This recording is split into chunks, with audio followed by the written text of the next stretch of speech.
안녕하세요. 승리한상 가족 여러분, 그리고 강성성경연구원 여러분. 오늘은 고난주간 특강으로 가상 7원에 대해서 살펴봅시다. 가상 7원에 나타난 제사장적인 신앙이 무엇인지, 그리고 제사장적 기도가 무엇인지를 우리가 함께 살펴보는 시간을 갖도록 하겠습니다. 우선 첫 페이지를 보시면 여러분들께서 가상 7원에 대한 성경 구절을 쭉 보실 수 있습니다. 가상 7원에 대한 성경 구절을 볼 때 우리가 발견할 수 있는 것은 첫 번째 기도와 네 번째 기도와 일곱 번째 기도가 바로 하나님을 향한 간구로 되어 있다는 것입니다. 즉 예수 그리스도의 십자가의 사역은 하나님께 간구함으로 시작하여 하나님께 간구하여서 이루어진 것이고, 하나님께 영광 돌리는 간구를 통해서 완성되어 있던 것을 볼 수 있습니다. 그리고 첫 번째 세 가지 기도를 보면은 타인을 위한 제사장적인 기도가 이루어졌던 걸 볼 수 있습니다. 저들의 죄를 사하여 주시옵소서라고 얘기하면서 속죄의 은총에 대해서, 그리고 너와 내가 나와 함께 낙원에 있으리라 하면서 구원에 대해서, 그리고 어머니를 부탁하는 이 효성의 기도를 통해서 우리에게 사랑해야 될 의무가 있는 사람들을 사랑하는 것이 바로 제사장적인 기도임을 가르쳐주고 있습니다. 그리고 네 번째에서 여섯 번째 기도를 보면은 바로 하나님의 뜻을 이루기 위한 소명의 기도임을 볼 수 있습니다.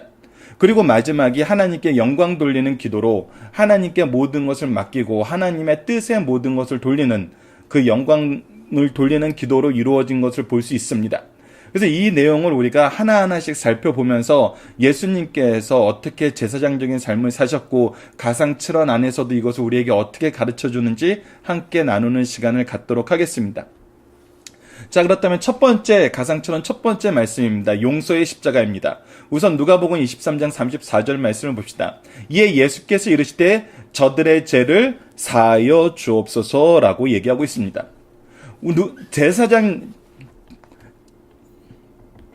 제사장적인 기도라는 것은 항상 무엇을 위해서 기도하는 것이냐면 바로 우리의 죄의 용서, 죄의 문제에 대한 해결을 위해서 기도하는 것입니다.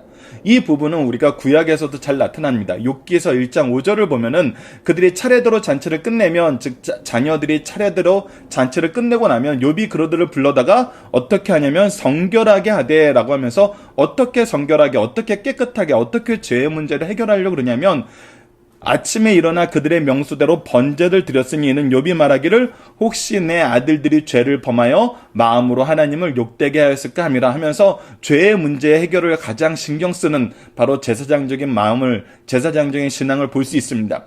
그리고 레위 지파에게 직분을 주실 때도 하나님께서 분명히 얘기하고 있습니다. 레위기 15장 32절로 33절 말씀을 보면은 기름 부음을 받고 위임되어 자기 아버지를 대신하여 제사장의 직분을 행하는 제사장은 속죄하되, 즉 제사장의 직분은 무엇입니까? 속죄하는 직분이라는 것입니다. 그가 세마포 곧 거룩한 옷을 입고 지성소 속죄하며 회막과 제단을 속죄하고 또 제사장과 백성의 회중을 위하여 속죄할지니라. 즉 제사장과 백성의 회중, 하나님의 백성의 거룩함을 위해서 기도하는 것이 제사장의 직분임을 볼 수 있습니다.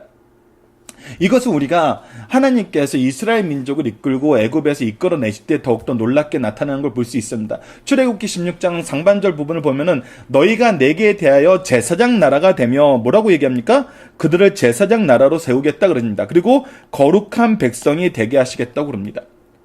여러분들 이것은 예수님을 통해서 성취되어서 베드로전서 2장 9절에는 이렇게 선언합니다. 그러나 너희는 택하신 족속이요 왕같은 제사장들이요 거룩한 나라라 그럽니다. 우리가 제사장의 직분을 행하는 것은 하나님의 뜻을 행하고 하나님의 뜻으로 돌이키는 역사를 이루는 것입니다. 이것을 우리가 어떻게 소유하게 됐습니까? 어떻게 이런 나라들, 이런 백성들이 되었습니까? 바로 예수 그리스도를 통해서 이루어진 것이거든요.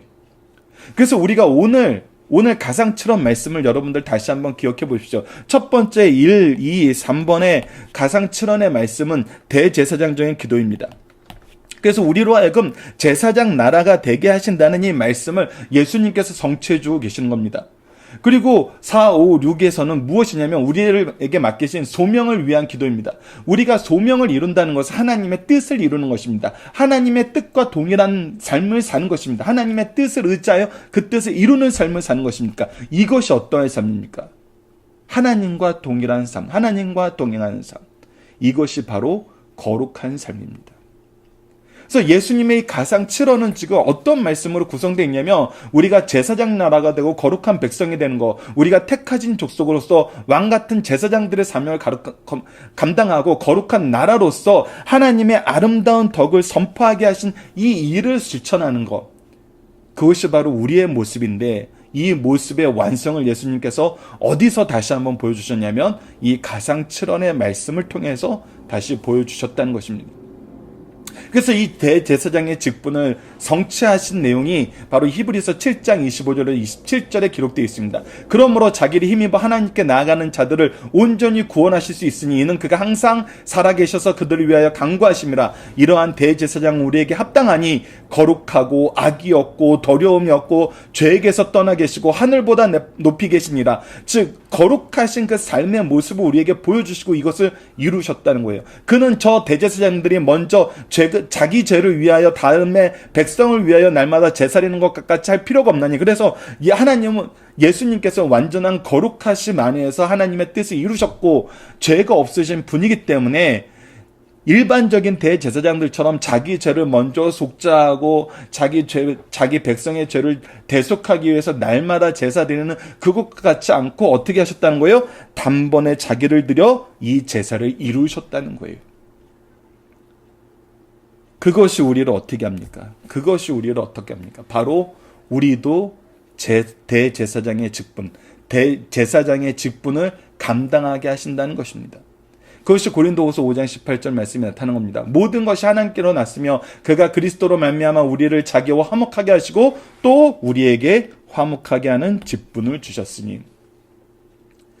예수님은 이 일을 위해서 우리가 어떻게 될 것을 기도하고 계시냐면 요한복음 17장 15절 말씀을 보면은 내가 비옵는 것은 그들을 세상에서 데려가기 위함이 아니요 다만 악에 빠지지 않게 보존하기 위함이니라 하면서 우리를 위해서 악에 빠지지 않기 위해서 기도합니다. 이것이 대제사장적인 기도입니다. 요한복음 17장 17절에서 20절 말씀을 보면 그들을 진리로 거룩하게 하옵소서. 어떻게 하여? 진리로 거룩하게 하신다는 겁니다. 거룩한 백성으로서 삶을 살게 하신다는 겁니다. 아버지의 말씀은 진리이나 아버지께서 나를 세상에 보내신 것 같이 나도 그들을 세상에 보내었고 또 그들을 위하여 내가 나를 거룩하게 하오니 이는 그들도 진리로 거룩함을 얻게 하렴이니이다. 진리의 말씀 안에서 우리에게 주신 하나님의 뜻 안에서 거룩하게 된다는 거예요. 그리고 이것은 단순히 우리를 위한 것뿐만 아니라 어떻게 해요? 이 사람들을 위함이 아니요 또 그들의 말로 말미암아 나를 믿는 사람도 위함이니라. 즉 우리를 통해서 예수님을 믿는 사람들까지도 하나님께서는 거룩하게 하시기 위해서, 진리로 나아가게 하시기 위해서, 예수님을 통해서 영생을 얻게 하기 위해서 이 일을 이루셨다는 것입니다. 사도행전 7장 59절에서 60절을 봅시다. 그들이 둘로 스데반을 치니 스데반이 부르짖어 이르되 주 예수여 내 영혼을 받으시옵소서 하고 무릎을 꿇고 크게 불러 이르되 주여 이 죄를 그들에게 돌리지 마옵소서 이 말을 하고 자니라. 자, 우리가 하나님 안에서 화목하게 하는 직분을 받고 예수 그리스도 안에서 악에게서 보존되면서 우리가 진리의 거룩함을 얻고 다른 이들을 또 진리의 거룩함으로 나오게 하는 사명을 할 때 우리의 기도는 누구의 기도와 같아져요? 바로 스데반을 통해서 보여줬던 것처럼 예수님의 기도와 같아진다는 것입니다. 우리는 항상 무엇에 신경 쓰면서 살아요? 속죄의 은총에 신경 쓰면서 살아요. 생명의 역사에 신경 쓰면서 산다는 것입니다. 그러면서 이 모든 것을 하나님께 돌리는 우리가 가상처럼 7번째 말씀의 기도도 스데반을 통해서 나타났던 것을 볼 수 있습니다.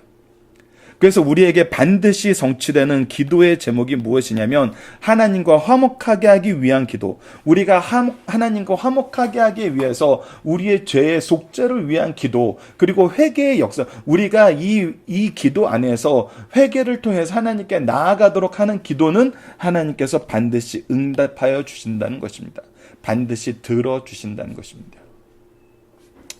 자, 그렇다면 이제 두 번째를 보도록 하겠습니다. 가상처럼 두 번째 말씀은 구원의 십자가입니다. 예수께서 이르시되 내가 진실로 내게 이르노니 오늘 내가 나와 함께 낙원에 있으리라 하십니다.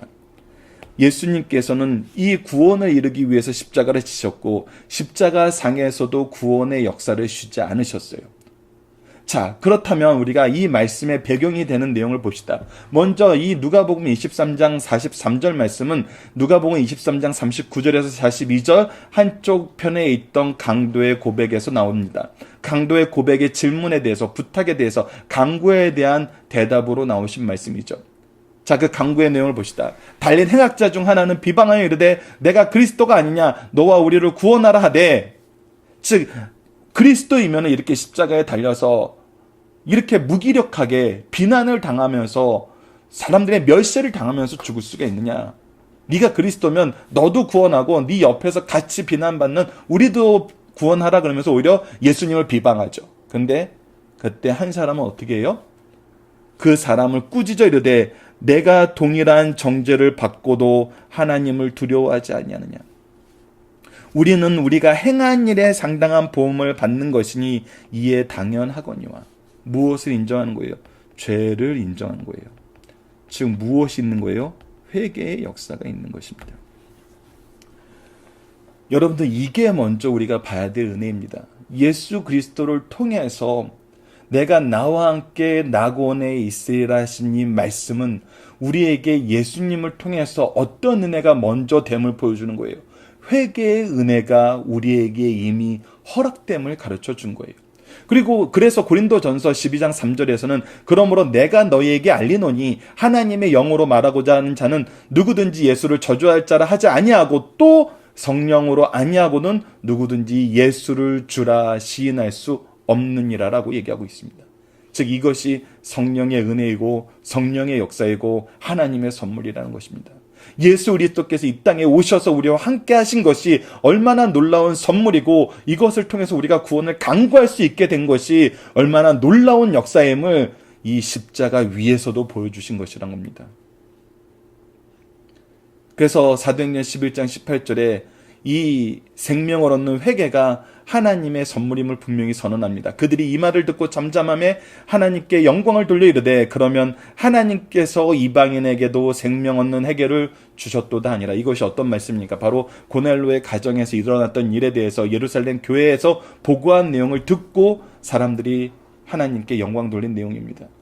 이방인들에게 복음 전하는 것이 합당하지 않다고 생각했는데 베드로는 이것이 누구의 역사였음을 가르쳐 줍니까? 하나님의 역사였고 우리가 세례를 베풀기 전에 이미 성령께서 임해서 이들과 함께하고 계셨는데 우리가 어떻게 하나님의 뜻을 맡겠냐는 거예요.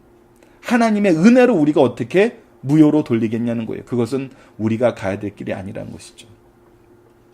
그래서 이것이 다시 한번 하나님의 은혜의 선물임을 우리에게 보여줍니다. 자, 그래서 우리가 기억해야 될 것은 이 회개의 역사가 하나님의 은혜의 선물이라고 했는데 이 회개가 무엇인지 알아야 됩니다.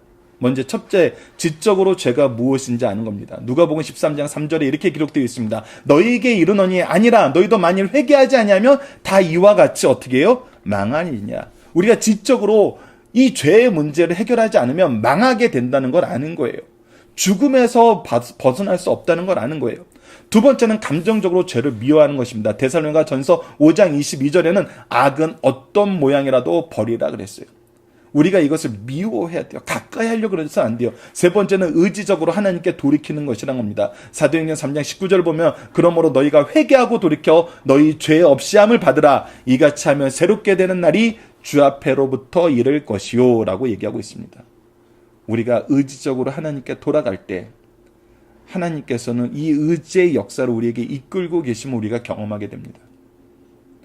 하나님께서 이 은혜를 우리에게 어떻게 허락하신지 보세요.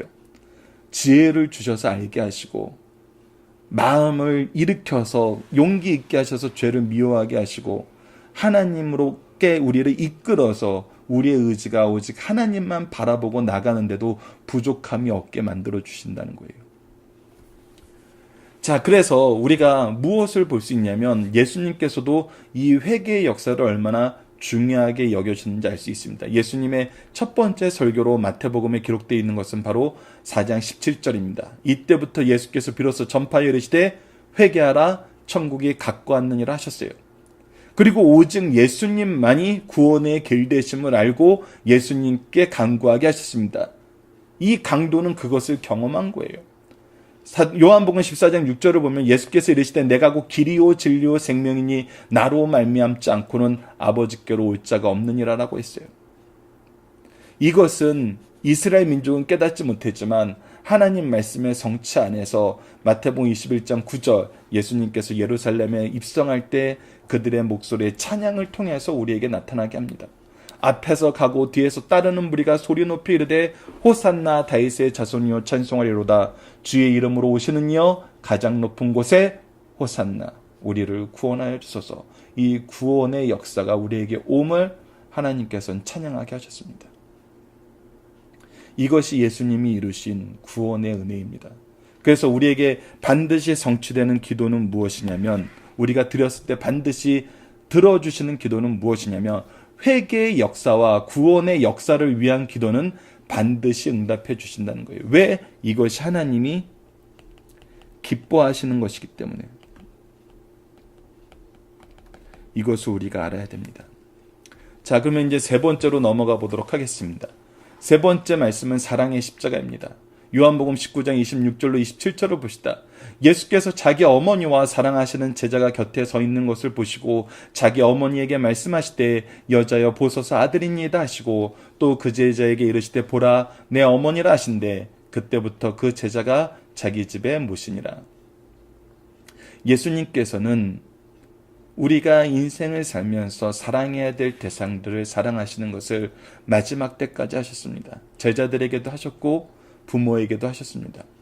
성경은 분명히 부모를 공경하라고 기록되어 있습니다. 출애굽기 20장 12절을 보면 내 부모를 공경하라 그리하면 내 하나님 여호와가 내게 준 땅에서 내 생명이 길리라고 했습니다. 이 말씀을 신명기 5장 16절에서는 더욱더 분명하게 말씀하십니다. 너는 내 하나님 여호와께서 명령한 대로. 이것은 무엇이기 때문에 우리가 지켜야 돼요? 하나님의 명령이기 때문에 지켜야 된다는 것입니다.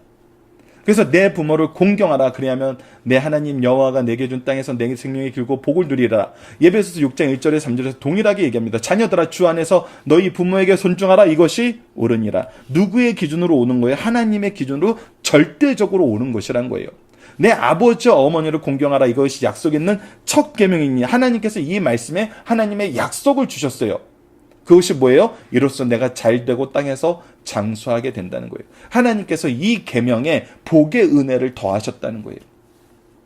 그래서 레위기 19장 3절 말씀을 보면 우리가 어떤 삶을 살아야 되냐는 거예요. 우리가 부모님을 모시고 어떤 삶을 살기를 기뻐하는 거예요. 너희 각 사람은 부모를 경외하고 나의 안식일을 지켜라. 나는 너희의 하나님 여호와니라. 이것은 두 개로 볼 수 있지만 연결해서 볼 수 있습니다.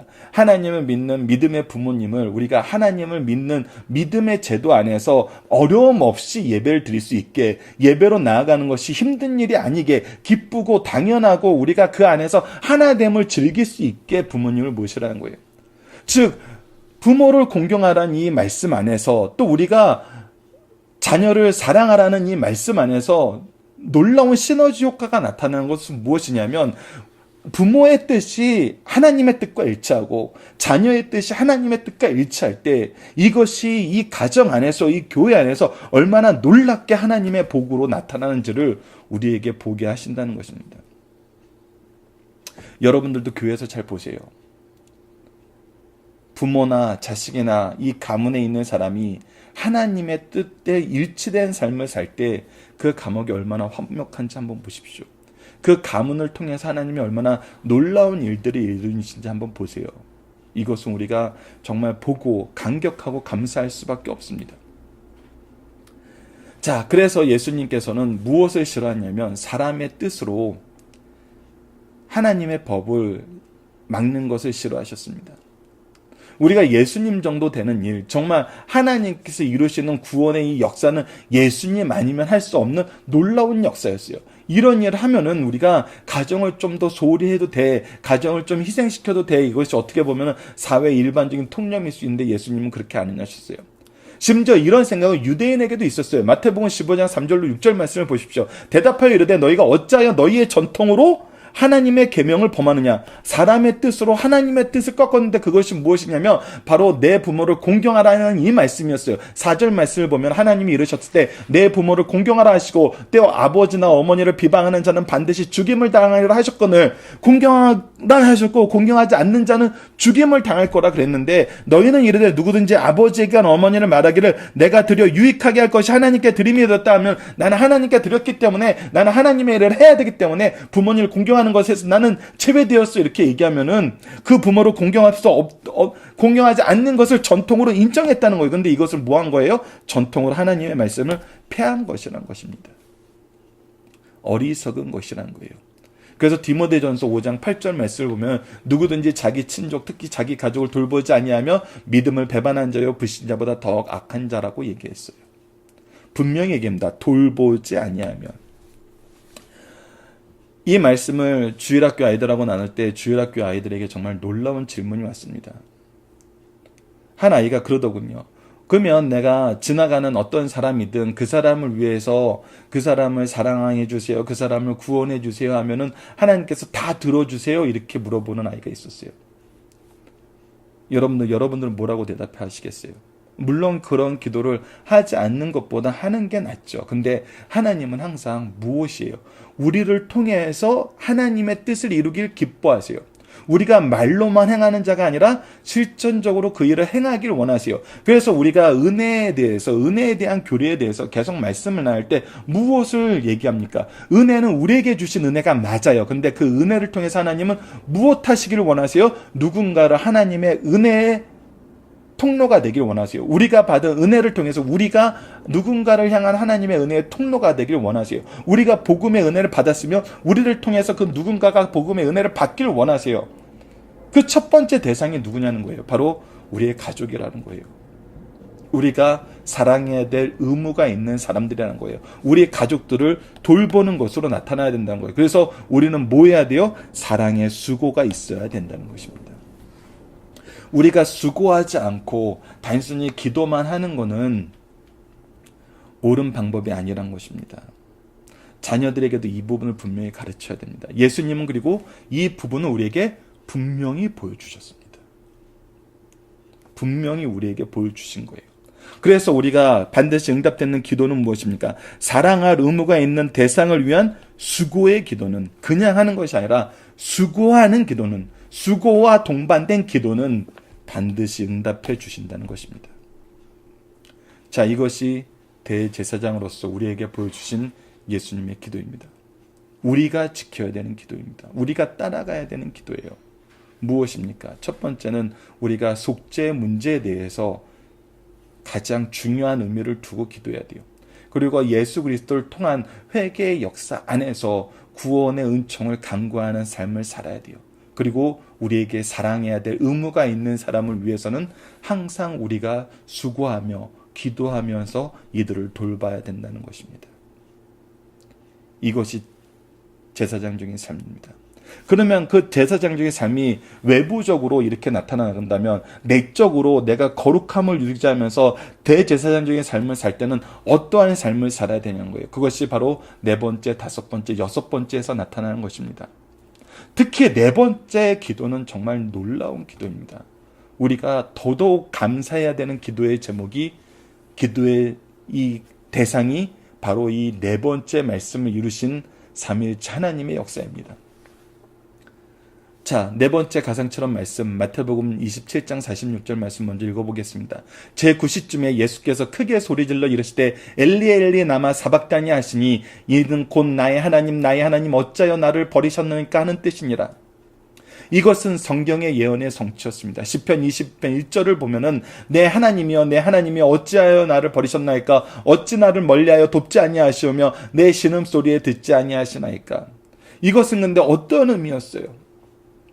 우리가 겟세마네 기도에서 이미 확인했던 것처럼 예수님은 하나님의 저주의 대상이 되셔서 돌아가셔야 됐어요. 그것을 우리에게 가르쳐주는 것이 신명기 21장과 갈라디아서 3장과 이사야서 53장 말씀입니다. 하나씩 먼저 확인해 보도록 하겠습니다. 신명기 21장 23절입니다. 그 시체를 나무 위에 밤새 두지 말라. 그 날에 장사하여 내 하나님 여호와께서 내게 기업으로 주신 땅을 더럽히지 말라. 나무에 달린 자는 하나님께 모함자다. 저주받은 자다라는 거예요. 이것이 기준이 되어서 사도 바울은 회심하기 전에 예수 그리스도를 믿는 자들을 연병으로 생각했어요. 왜? 나무에 달린 자는 하나님의 저주의 대상이 되어서 죽은 것인데, 하나님의 저주가 임한 자를 따른다는 것은 하나님의 저주를 불러오는 길로밖에 볼 수 없었어요. 그런데 그가 회심하고 나서 무엇을 보게 돼요? 갈라디아서 3장 13절입니다. 그리스도께서 우리를 위하여 저준 바 되사, 예수님이 저주받은 건 맞아요. 하나님의 저주의 대상이 된 건 맞아요. 근데 누구를 위한 거예요? 우리를 위한 거였다는 거예요. 그래서 10분, 왜 이 우리를 위해서 저주를 받으셨어요? 율법의 저주에서 우리를 속량하시기 위해서 그렇다는 거예요. 그것을 보여준 것이 십자가였다는 거예요. 그래서 기록된 바 나무에 달린 자마다 저주 아래 있는 자라 하는 말씀이 예수님을 통해서 성취되었는데, 왜? 우리를 속량하시기 위해서. 이것을 더 생생하게 미리 보여준 말씀이 이사야서 53장 3절로 10절입니다. 여러분들 지명 관계상 좀 작게 했는데 여러분들이 이사야서 53장 3절로 10절 말씀을 직접 찾아보십시오. 53장 3절 말씀을 보면 이렇게 기록됩니다. 그는 멸시를 받아 사람들에게 버림받았고 강고를 많이 겪었으며 질고를 아는 자라. 즉 버림받았고 비난과 모욕을 안에서 살았다는 거예요. 마치 사람들이 그에게 얼굴을 가는 것 같이 멸시를 당하였고 우리도 그를 귀히 여기지 아니하였도다. 그는 죄가 없으신 분이었어요. 우리에게 하나님 나라의 진리를 가르쳐주는 분이었어요. 하나님은 놀라우신 은혜를 우리에게 선물하는 분이었어요. 하나님께서 보내신 메시아이심을 직접 나타내시고 우리에게 천국 복음을 선포하시고 하나님 말씀을 가르치고 모든 약한 것을 고치시는 분이었어요. 근데 우리는 그를 귀중히 여기지 않았다는 거예요. 그는 실로 질고를 지고 우리의 슬픔을 당하였고는 우리를 무엇이라고 생각했어요? 그가 당하는 질고와 슬픔을 무엇이라고 생각했어요? 그는 하나님께 징벌을 받아 맞으며 고난을 당한다라고 생각했다는 거예요. 근데 무엇이라고 얘기합니까? 그가 찔림은 우리의 허물 때문이요, 그가 상함은 우리의 죄악 때문이라. 그가 징계를 받으면 우리는 평화를 누리고 그가 채찍을 맞음으로 우리는 나음을 얻었도다라고 얘기하고 있어요. 그리고 우리에게 우리의 모습을 분명히 얘기합니다. 우리는 다 양 같아서 그릇 행하여 각기 제 길로 갔거는 여호와께서 우리 모두의 죄악을 그에게 담당시키셨도다. 그에게 담당시키셨도다. 그 기도를 지금 다시 우리에게 보여주고 계십니다. 예수님은 하나님의 저주의 대상이 되셔서 하나님의 저주 안에 죽고 계십니다. 그래서 이 외침, 나의 하나님 어찌하여 나를 버리시나이까, 이 외침에 대한 구원의 요청은 어떻게 돼요? 이루어지지 않아요. 왜? 우리를 대신하여 죽으셔야 되기 때문에. 그런데 놀라운 건 무엇입니까? 예수님의 이 저주받은 죽음이, 예수님의 이 버림받은 죽음이 우리를 어떻게 하세요? 우리를 구원하셨다는 것입니다.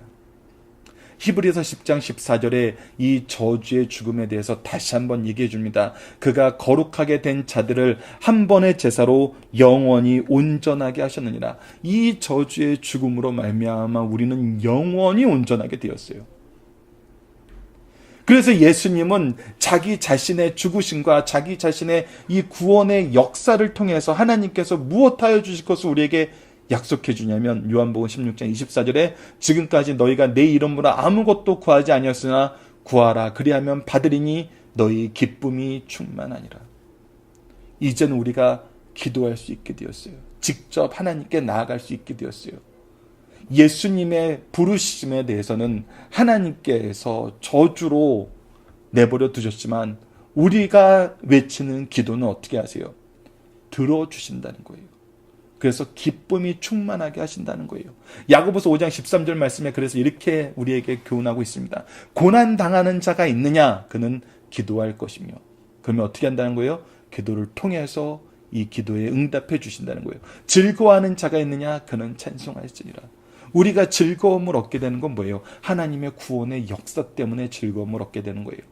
그래서 우리에게 반드시 성취해 주시는, 우리에게 반드시 응답해 주시는 기도의 제목이 무엇이냐면 복음을 위한 고난 중에 구원을 간구하는 기도는 반드시 응답해 주신다는 것입니다.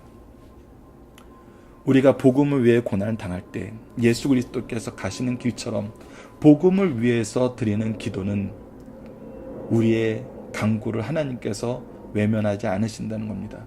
외면하지 않는 구원의 길을 완성하기 위해서 예수님은 외면당하여 죽으셨다는 것입니다. 이것은 오직 예수님만 가능한 길이고 예수님을 통해서 우리는 다시는 외면당하지 않게 되었다는 것입니다. 이 은혜가 얼마나 놀랍고 큰 일인지 우리는 기억해야 됩니다. 우리는 다시 한번 묵상해야 됩니다. 그리고 우리의 기도의 능력을, 기도의 성취를 우리가 경험하고 찬송할 수 있어야 됩니다. 자, 가상처럼 5번째로 넘어가도록 하겠습니다. 이거는 고통의 십자가이면서 동시에 언약의 십자가입니다. 요한복음 19장 28절을 먼저 봅시다. 그 후에 예수께서 모든 일을 이미 이루신 줄 아시고 성경을 응하게 하려 하사 이르시되 내가 목마르다 하시니 라고 얘기합니다. 왜 목마르다고 하시냐면 실제로 십자가의 형벌은 인간이 감당할 수 없는 형벌입니다. 우리 몸 안에 피와 물이 전부 쏟아지면서 죽게 되는 거예요. 목마를 수밖에 없고 온몸이 빼짝 마를 수밖에 없습니다. 더군다나 예수님은 빌라도의 어리석은 의도에 의해서 오히려 죽기 직전까지 매를 맞고 이 십자가의 고난에 들어가셨습니다. 더더욱 그러하셨을 겁니다. 그러나 그때에도 예수님은 무엇을 생각했냐면 성경을 응하게 하려고, 즉 성경은 누구의 말씀입니까? 하나님의 말씀, 즉 하나님의 뜻을 이루게 하는 것이 삶의 가장 중요한 내용이었다는 것입니다. 그래서 구약에 이미 시편 69편 21절에 그들이 쓸개를 나의 음식물로 주며 목마를 때에는 초를 마시게 하였사오니 라고 하면서 이 사건을 성취하게 하시기 위해서 내가 목마르다 말씀하셨던 것입니다. 그러나 이것은 우리가 동시에 무엇을 볼 수 있습니까? 어마어마한 고통의 십자가였음을 볼 수 있습니다. 시편 22편 6절로 8절 우리가 언약의 성취로 오신 예수님을 통해서 이미 살펴보고 있는 말씀인데 다시 한번 이 자리에서도 보겠습니다.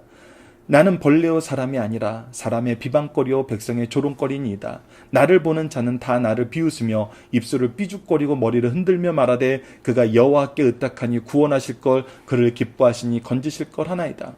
이 말씀이 누가복음 22장 7절로 8절에 어떻게 성취됩니까? 백성은 서서 구경하는데 관리들이 비웃어 이르되 저가 남은 구원하였으니 만일 하나님이 택하신 자 그리스도면 자신도 구원할지니라 하고. 그러나 예수님은 우리가 가상처럼 4번째 말씀을 통해서 봤던 것처럼 무엇 하시기 위해서 십자가를 지셨어요? 바로 우리의 죄를 대속하기 위해서 십자가를 지셨어요. 그래서 우리가 성경을 통해서 계속 볼 수 있는 것은 무엇입니까? 예수님의 십자가는 오직 하나님의 뜻을 이루는 십자가였다는 거예요. 예수님의 삶은 오직 하나님의 뜻을 이루는 삶이었다는 거예요. 예수님의 말씀은 오직 하나님의 뜻을 선포하는 말씀이었다는 거예요.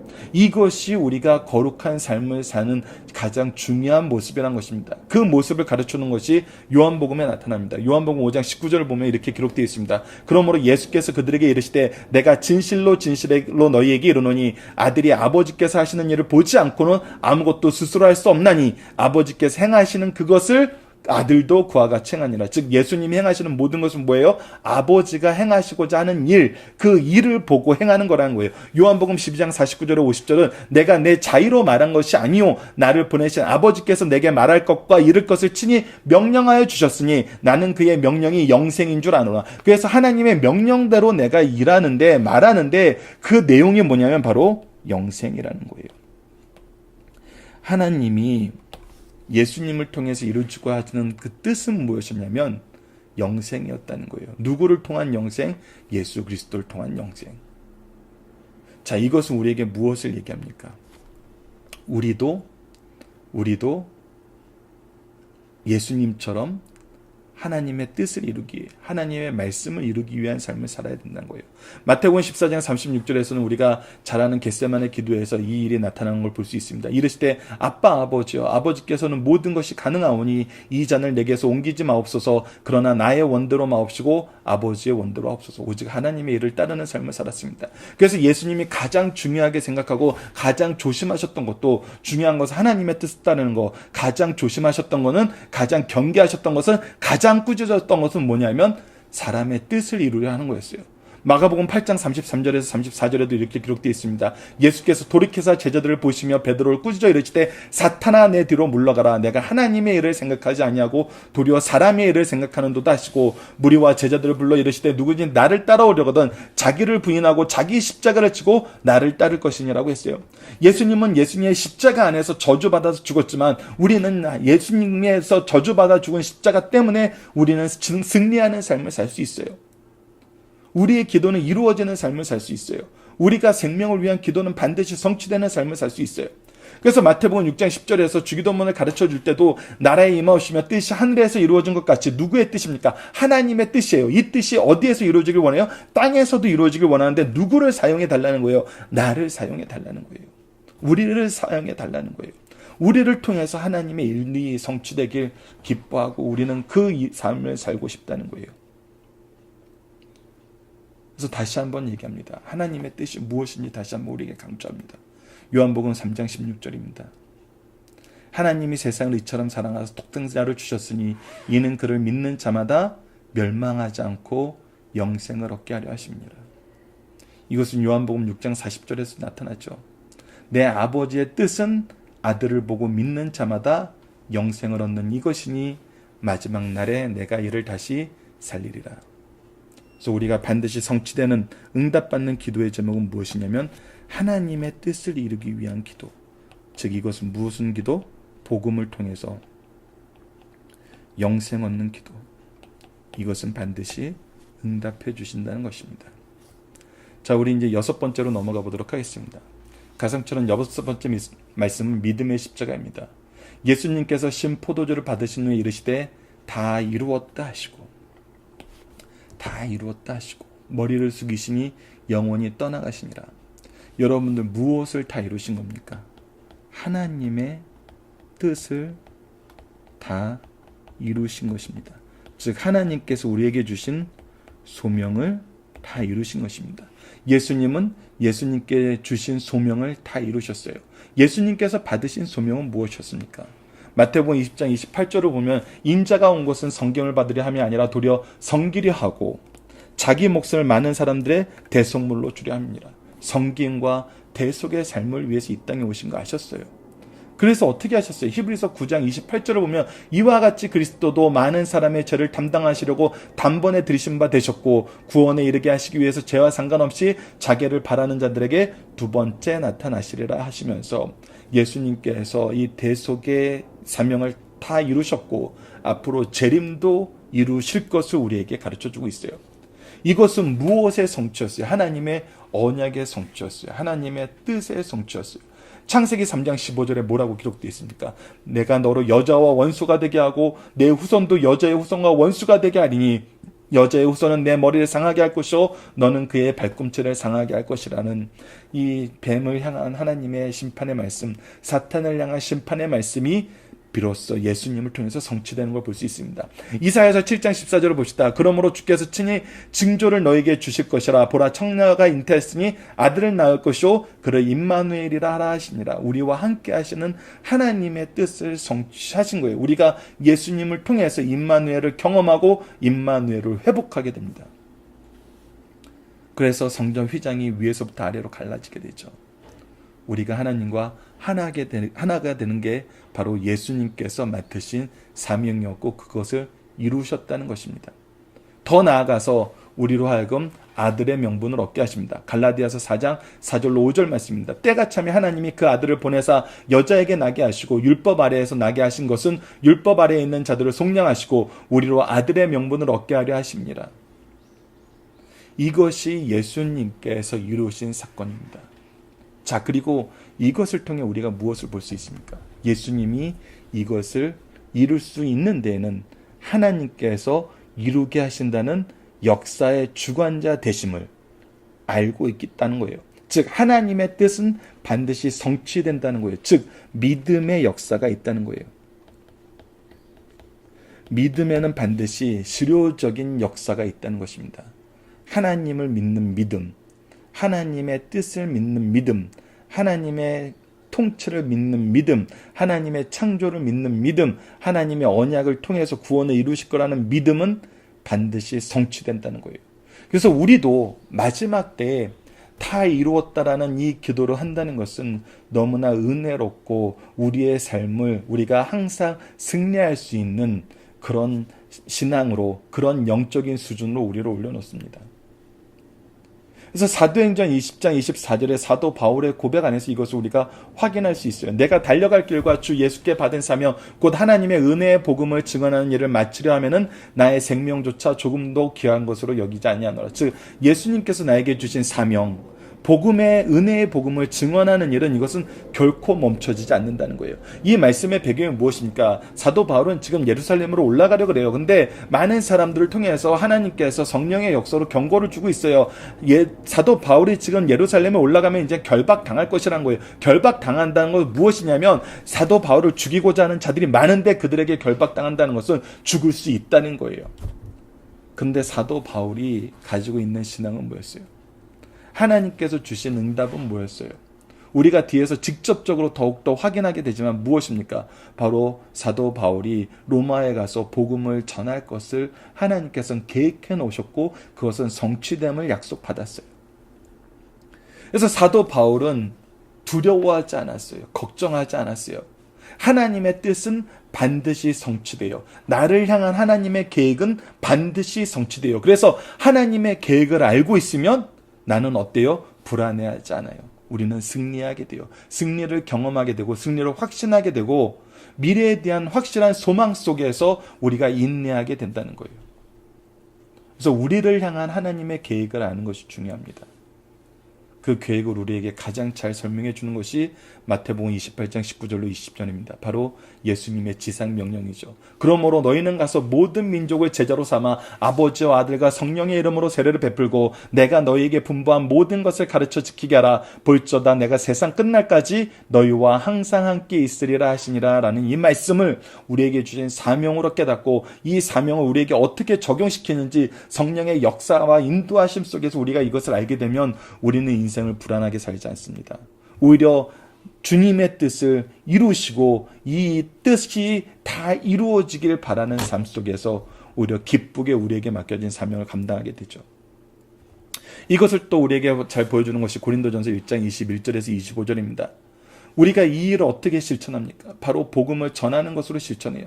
자, 하나님의 지혜에 있어서는 이 세상이 자기 지혜로 하나님을 알지 못함으로 하나님께서 전도에 미련한 것으로 믿는 자들을 구원하시길 기뻐하신다. 즉 전도에 미련한 것으로 사람들은 이것을 미련하게 보는데 왜 미련하게 보는 거예요? 이 세상이 자기 지혜로 하나님을 알지 못하기 때문이에요. 하나님의 지혜를 받으면 이것이 얼마나 놀랍고 은혜고 구원의 기쁨이 있는 것을 아는데 자기 지혜로 이것을 거절해요. 근데 하나님은 이것을 어떻게 해요?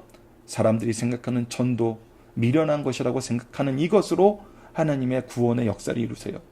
그래서 유대인은 표적을 구하고 헬라인은 지혜를 찾으나 우리는 십자가에 못 박힌 그리스도를 전하니, 그래서 그리스도를 전하는 것이 이 사명을 감당하는 가장 좋은 거예요. 가장 확실한 거예요. 그래서 우리는 무엇하는 사람이 돼야 돼요? 예수 그리스도를 전할 수 있는 사람이 돼야 돼요. 이것을 전하는 방법의 하나를 또 우리가 가상 7원을 통해서 지금도 배우고 있는 것입니다. 말씀을 배우고 가르치는 것을 통해서 끊임없이 예수 그리스도의 복음을 우리가 소개할 수 있는 하나님의 지혜를 얻게 되는 거예요. 오직 부르심을 받는 자들에게는 유대인이나 헬라인이나 그리스도는 하나님의 능력이요 하나님의 지혜니라. 이것이 우리의 능력이고 이것이 우리가 받은 하나님의 지혜입니다. 하나님의 능력이고. 그래서 하나님의 어리석음이 사람보다 지혜롭고 하나님의 약하심이 사람보다 강하시니라. 이것은 무엇을 얘기합니까? 우리가 반드시 승리하게 되는 이유를, 하나님은 어리석을 수 없고 하나님은 약하실 수 없는데 그 어리석음과 약함이 어떤 사람의 지혜와 능력보다 뛰어남을 보여줌으로써 하나님의 뜻이 성취되고 이 뜻 안에 있는 우리가 하나님의 뜻을 이루게 됨을 우리에게 확신시켜 줍니다. 그래서 우리가 이 모습을 볼 수 있는 것이 히브리서 11장 말씀입니다. 믿음장이라고 불리는 이 장. 하나님께서 그를 향한 계획이 무엇인지 아는 자들, 이 믿음 안에서 승리하는 걸 볼 수 있어요. 이것을 우리에게 더욱더 분명하게 선명하게 보여주는 것이 바로 아브라함의 믿음입니다. 그 믿음이 무엇이었습니까? 히브리서 11장 17절에서 19절입니다. 아브라함은 시험을 받을 때 믿음으로 이삭을 드렸으니 그가 무엇으로 드렸다고요? 믿음으로 이삭을 드렸어요. 근데 이 믿음의 내용이 뭐였어요? 그는 약속받은 자로되 그의 외아들을 드렸으니 그에게 이미 말씀하시기를 내 자손이라 칭할 자는 이삭으로 말미암느니라는 이 하나님의 말씀을 믿는 믿음으로 이삭을 드렸다는 거예요. 이것은 무슨 믿음이었어요? 하나님이 능히 죽은 이삭을 죽은 자 가운데서 다시 살릴 줄 생각하냐. 즉 부활의 하나님 된 걸 믿은 거예요. 즉 내가 내 자식을 하나님 앞에 제사로 드려서 그의 피를 다 빼내고 그의 살을 다 발라서 하나님께 드려도 하나님은 능히 어떻게 하신다는 거예요? 능히 살리신다는 거예요. 그래서 두려워하지 않았어요. 힘은 들었죠. 하지만 이 믿음은 그를 어떻게 하셨어요? 승리하게 하였어요. 그래서 반드시 우리에게 응답하시는 기도, 우리에게 주신 사명, 믿음의 역사를 위한 기도는 반드시 응답하신다는 겁니다. 자, 마지막 우리가 가상처럼 7번째 말씀을 보도록 하겠습니다. 이것은 우리가 마지막에 돌려야 될 영광의 모습입니다. 누가복음 23장 46절 말씀입니다. 예수께서 큰 소리로 불러 이르시되 아버지 내 영혼을 아버지 손에 부탁하나이다 하고 이 말씀을 하신 후에 숨지시니라. 이 말씀은 시편 31편 5편 5절 말씀의 성취입니다. 내가 나의 영을 주의 손에 부탁하나이다. 진리의 하나님 여호와여 나를 속량하셨나이다. 나의 모든 것이 누구의 은혜로, 누구의 능력으로, 누구의 역사로 이루어진 거란 거예요. 하나님의 역사로 이루어지는 거예요. 하나님의 속량하심 속에서, 하나님의 역사하심 속에서, 하나님의 계획하심 안에서, 하나님의 도우심 안에서 이루어졌다는 거예요. 즉 하나님이 우리를 승리하게 하셨다는 것입니다. 이 일에 예수님도 하나님께 영광 돌리고 있다는 거예요. 그래서 우리가 이김을 성경은 계속해서 증명하고 있습니다. 골로새서 2장 14절에서 15절 봅시다. 우리를 거스르고 불리하게 하는 법조문으로 쓴 증서를 지우시고 제하여 버리사 십자가에 못 박으시고 통치자들과 권세자들을 무력하여 드러나여 구경거리로 삼으시고 십자가로 그들을 이기셨느니라. 예수님께서는 십자가 지시기 전에 먼저 선언하셨어요. 이것을 너희에게 이르는 것은 너희로 내 안에서 평안을 누리게 하려 함이니 세상에서는 너희가 환난을 당하나 담대하라 내가 세상을 이겼노라. 이 믿음을 가지고 사는 사도 바울은 로마에 있는 교인들에게 이렇게 얘기합니다. 그러나 이 모든 일에 우리를 사랑하신 이로 말미암아 우리가 넉넉히 이기느니라. 로마서 8장 37절 말씀입니다. 요한계시록에서도 우리가 어린 양과 더불어 이기게 됨을 얘기합니다. 그들이 어린 양과 더불어 싸우려니와 어린 양은 만주의 주시오 만왕의 왕이심으로 그들을 이기실 터이요 또한 그와 함께 있는 자들 곧 부르심을 받고 택함 받은 진실한 자들도 즉 우리 성도들도 이긴다고 얘기하고 있습니다. 예수님께서 이루시는 일은 우리의 승리이고 하나님이 우리를 승리하게 하시는 증거입니다. 이것을 우리에게 보여주고 있습니다. 그래서 계시록 4장 11절에는 이렇게 말씀하고 계십니다. 우리 주 하나님이여 영광과 존귀와 권능을 받으시는 것이 합당하오니. 왜 합당합니까? 우리를 이기게 하신 하나님의 승리를 보면은 우리가 하나님을 찬양하지 않을 수가 없습니다. 예수님께서 마지막에 그의 영혼을 아버지 손에 부탁합니다라고 얘기한 건 뭐냐면 승리하게 하신 하나님을 믿는 것입니다. 그의 역사가 성취됨을 믿는 것입니다. 그의 구원이 이미 이루어짐을 우리가 알고 있는 것입니다. 그의 뜻이 이루어짐을 우리가 알고 있는 것입니다. 그래서 우리는 이 구속의 역사를 통해서 더욱더 분명하게 하나님께 영광과 존귀와 권능을 받으시라고 찬양드리게 되는 것입니다. 요한복음 10장 4절 보시죠. 아버지여 내게 하라고 주신 일을 내가 이루어 아버지를 이 세상에서 영화롭게 하였사오며 예수님께서는 아버지가 하라고 한 모든 일을 이루어서 하나님을 영화롭게 하셨습니다. 이것은 무엇을 말합니까? 하나님께서 영광 받으시는 일이 무엇인지를 가르쳐줍니다. 하나님께서 영광 받고 하나님이 기뻐하시는 일이 무엇이냐는 겁니다. 바로 우리가 예수 그리스도를 통해서 생명을 얻게 되는 하나님의 구속의 언약을, 구속의 능력을, 구속의 역사를 믿고 의지하는 것입니다. 그래서 이것을 믿고 의지하는 사람들은 로마서 11장 36절과 같은 말씀을 고백할 수밖에 없습니다. 이는 만물이 주에게로 나오고 주로 말미암고 주에게로 돌아갑니다. 그에게 영광이 세세히 있을저다. 아멘. 우리가 승리하게 된 거, 우리가 그의 영광을 찬양하게 된 거 모두 하나님의 은혜입니다. 하나님의 놀라운 역사와 그 승리의 능력입니다. 자, 그럴 때 우리가 주의해야 될 것이 한 가지가 있습니다. 그것이 로마서 15장에 나타납니다. 우리에게 받은 은혜는 우리가 어떻게 써야 됩니까? 우리가 고난주간 일주일 동안 열심히 새벽 예배를 드렸습니다. 그럼 우리는 새벽 예배 드리지 못한 사람들 어떻게 돼야 됩니까?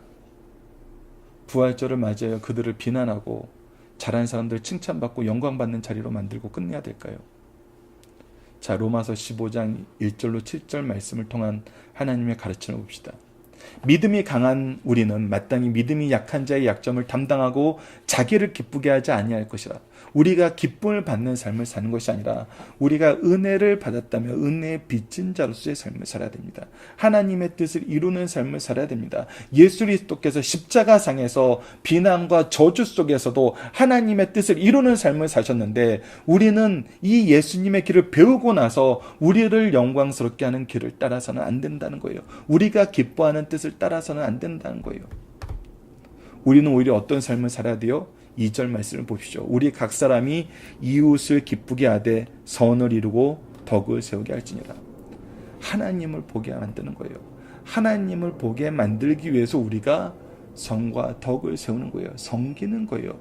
예수 그리스도께서 십자가상에서 보여줬던 모습을 우리가 실천하는 것입니다. 그리스도께서도 자기를 기쁘게 하지 아니하셨나니 예수님께서 십자가상에서 자기를 위한 일을 하신 것이 하나도 없어요. 우리가 대제사장의 직분을 감당하기 위해서, 우리를 제사장으로서의 사명으로 이끄시기 위해서, 거룩한 나라로 세우기 위해서 예수님께서는 사셨어요. 기록된 바 주를 비방하는 자들의 비방이 내게 미쳤나이다 함과 같으니라. 그래서 그들의 비방을 다 몸소 받으셨잖아요. 무엇이든지 전에 기록된 바는 우리의 교훈을 위하여 기록된 것이니, 그래서 우리가 보십시오.